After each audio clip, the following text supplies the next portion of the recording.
Hello, hello, hello. This is a message from the universe for 9/29/2020. This is the rune Perth. It is reversed in this reading. Perth is the rune for initiation. It is the rune for something that is hidden. And the fascinating thing about this is that this rune basically encompasses the exact theme that we have been talking about over and over again for the last month, which is about focusing on the moment that you're in and making the changes necessary to make it look like what you want it to look like. We really have had this pause with these moments of kind of cheering us on. If you look back over the readings over really the past month or so, and this one is no different. It is absolutely the same, and is talking about the fact that the way that we've been doing things is not going to work. That the way that you keep slipping into these patterns is not what's going to propel you forward. That you are not seeing things exactly as they are, and you are still resistant to the change that is coming in. Now, this is the Ten of Cups reversed. So the Ten of Cups is the card of dreams coming true. When it is reversed, it talks about inflexibility, the inability to shift along with new situations, and that dream that you have may not exactly represent where you want to go, or that the dream that you have and where you are right now needs to change so that you can get to that dream, and that you are not looking at things clearly enough to make those changes. Now, this Four of Coins is really focused on seeing things in a particular way. Now, I said in the TikTok reading, if you followed me from there, that there is a relationship component to this, like a big one, and I'm going to handle that in the second half of this reading.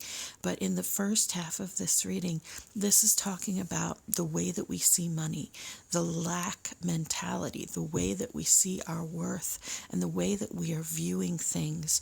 And it has runes right here inside of it. Fehu for possessions, Othila for separation, and the combined rune of Isa and Gibo, which is a gift, a relationship, and the self.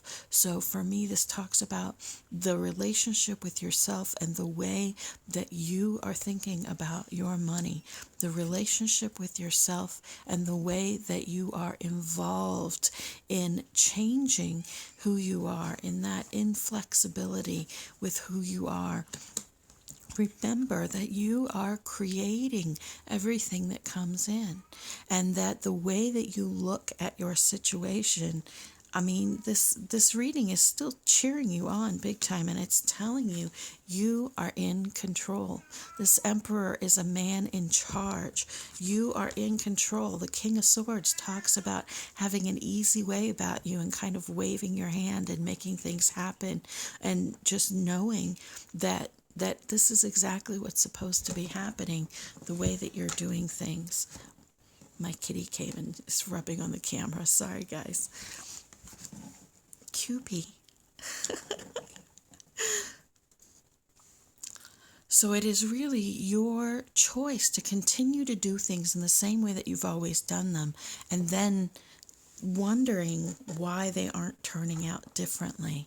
It's really that change in the way that you are seeing yourself and in the way that you are seeing your situation, and recognizing that divine within you that is worthy of success.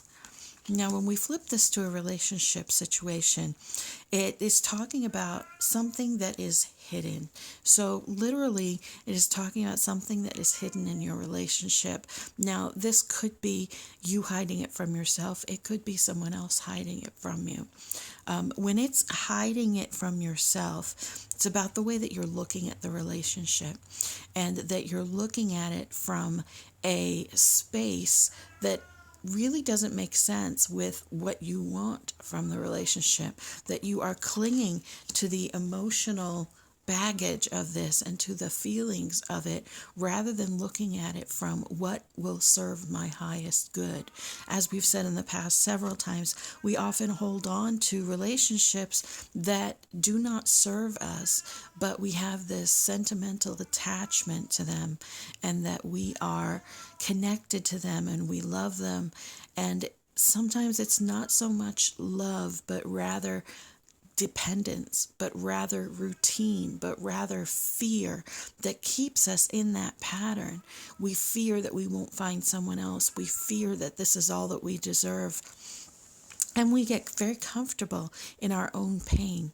And this King of Swords really talks about cutting away the emotional stuff for a minute, like detaching yourself from the emotional parts of the relationship and really looking closely at what is going on, really looking closely at the way that you actually interact.